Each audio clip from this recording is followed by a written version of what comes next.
തീർച്ചയായിട്ടും എനിക്ക് എന്തുകൊണ്ടാണ് കോടതി ആ തീരുമാനം നിരസിച്ചത് എന്നെനിക്ക് അറിയില്ല. നീതിപൂർവമായ ഒരു അന്വേഷണം നടക്കില്ല എന്നുള്ള അവരുടെ ഉത്കണ്ഠ വളരെ പ്രധാനപ്പെട്ടത് തന്നെയാണ്. എന്താ സംശയം? ആ കുടുംബത്തിന്റെ ഉത്കണ്ഠയാണ്, ഞങ്ങളുടെയും ഉത്കണ്ഠ കൂടിയാണത്. പൊതുമേഖലയിൽ സ്വകാര്യ നിക്ഷേപം അനുവദിക്കാനാണ് ഇപ്പോൾ സിപിഎമ്മിന്റെ തീരുമാനം. ഇത് സിപിഎമ്മിന്റെ നയം പൂർണ്ണമായും മാറുകയാണ്. സമ്മേളനം തീർന്നിട്ട് ഞാൻ വിശദമായിട്ട് പറയാം.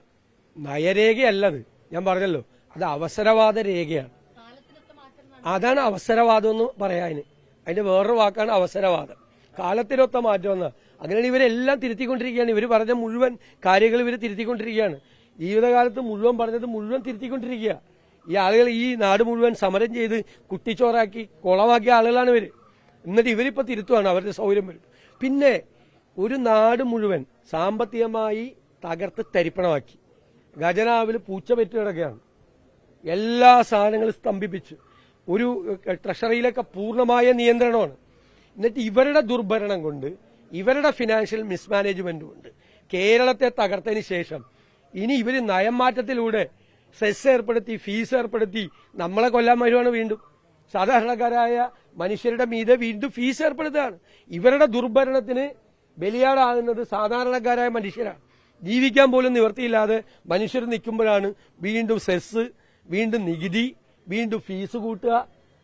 ഇവരുടെ ദുർഭരണത്തിന്റെ ഇരകൾ സാധാരണക്കാരാണ്.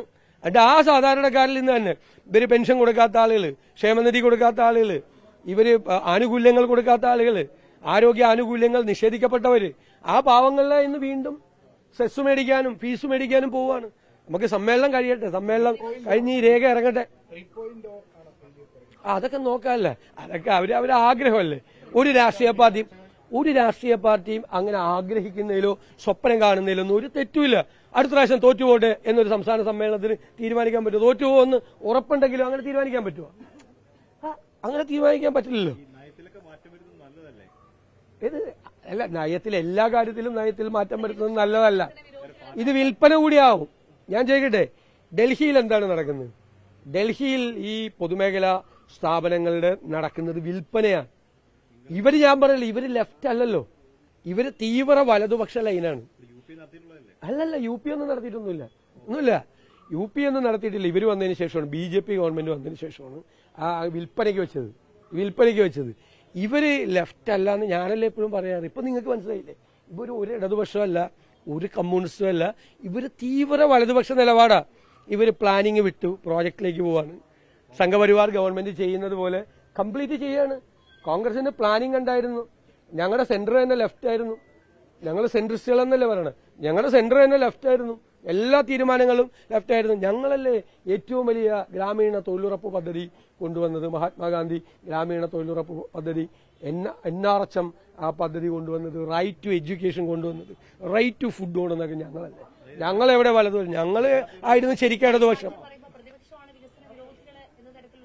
അല്ലല്ല, അതവർ പറയുമല്ലോ, അത് തീവ്ര വലതുപക്ഷ ലൈൻ എന്ന് പറയുന്നത് അതാണ്.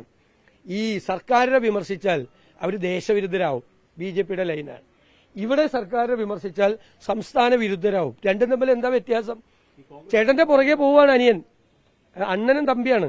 അണ്ണന്റെ പുറകെ തമ്പി പോയിക്കൊണ്ടിരിക്കുകയാണ്, കേരളത്തിലെ തമ്പി മറ്റേ അണ്ണന്റെ പുറകെ. അതാണ് നടക്കുന്നത്. സംശയം എന്താ? നെഹ്റുവിന്റെ കാലം മുതൽ ഞങ്ങളല്ലേ ലെഫ്റ്റ്. ബാങ്ക് നാഷണലൈസേഷൻ നടത്തിയത് ഞങ്ങളാണ്. എല്ലാ കാര്യങ്ങളും ഈ right to fair compensation act, ഇവിടെ കാര്യമൊക്കെ പറയണ്ടല്ലോ. Right to fair compensation act കൊണ്ടുവന്ന് ന്യായമായ നഷ്ടപരിഹാരം, പാവങ്ങൾ വികസനത്തിന് വേണ്ടി സ്ഥലമെടുക്കുന്ന ആളുകളെ തെരുവിലേക്ക് അയക്കാതെ അവർക്ക് ന്യായമായ നഷ്ടപരിഹാരം കൊണ്ട് ഞങ്ങളാണ് എല്ലാ ലെഫ്റ്റായിട്ടുള്ള എല്ലാ തീരുമാനവും എടുത്തുള്ളത്. കുലാക്കുകളുടെയും കോർപ്പറേറ്റുകളുടെയും പോക്കറ്റിലായിരുന്ന ഇന്ത്യയിലെ ബാങ്കുകളെ ദേശസൽക്കരിച്ചത് ആരാ? ഇന്ദിരാഗാന്ധിയല്ലേ. എല്ലാം ചെയ്തത് ഞങ്ങളാണ് ഈ യഥാർത്ഥ ലെഫ്റ്റ്. ഇവര് റൈറ്റ് എക്സ്ട്രീം തീവ്ര വലതുപക്ഷം ലൈനാണ്. BJP പോലും നാണം കെട്ട് നിൽക്കുകയാണ് ഇപ്പോൾ ഇവരുടെ മുമ്പിൽ. ആ ലൈനാണ്. അതാണ് അവസരവാദ രേഖ എന്ന് പറയുന്നത്. സൗകര്യത്തിനനുസരിച്ച് മാറ്റി പറയുക. ഞാൻ ചോദിക്കട്ടെ, സീതാറാം യെച്ചൂരി രേഖ വായിച്ചെന്ന് എന്നോട് പ്രകാശ് കാരാട് ചോദിച്ചത്. ഞാൻ സീതാറാം യെച്ചൂരിയുടെ ഫാസിസത്തിനെതിരായിട്ടുള്ള ആർട്ടിക്കിൾ വായിച്ചിട്ടുണ്ട്. നരേന്ദ്രമോദി സർക്കാർ ഫാസിസ്റ്റ് സർക്കാരാണ് എന്ന നിലപാടായിരുന്നു സീതാറാം യെച്ചൂരിക്ക്. സീതാറാം യെച്ചൂരിയുടെ നിലപാട് വ്യക്തിപരമായ നിലപാടല്ലല്ലോ, പാർട്ടി ജനറൽ സെക്രട്ടറി ആയിരുന്നപ്പോൾ നിലപാട്. അദ്ദേഹം മരിച്ചു കഴിഞ്ഞപ്പോൾ പ്രകാശ് കാരാട്ട് ആ ചുമതല വഹിക്കുന്ന പ്രകാശ് കാരാട്ട് എങ്ങനെയാണ് ലൈൻ മാറ്റുന്നത്? അത് ഫാസിസ്റ്റും അല്ല നവഫാസിസ്റ്റും അല്ല, ആകാൻ സാധ്യതയുണ്ടെന്ന്.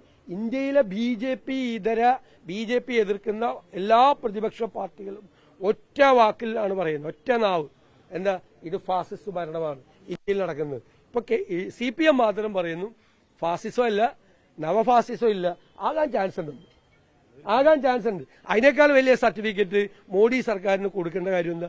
മോഡി സർക്കാരിന് ഒരു ഗുഡ് സർട്ടിഫിക്കറ്റാണ് കൊടുത്തിരിക്കുന്ന CPM. അത് കേരളത്തിലെ പിണറായി വിജയൻ അടക്കമുള്ള പോളിറ്റ് ബ്യൂറോ മെമ്പർമാരുടെ ഭീഷണിപ്പെടുത്തലിലാണ് അത് വഴങ്ങിയിരിക്കുന്നത്. പ്രകാശ് കാരാട്ട് ആ ഗ്യാങ്ങിലാണ്, ഇവരുടെ കൂടെയാണ്, ഇവർ പറഞ്ഞ കേൾക്കുന്നതാണ് പ്രശ്നം.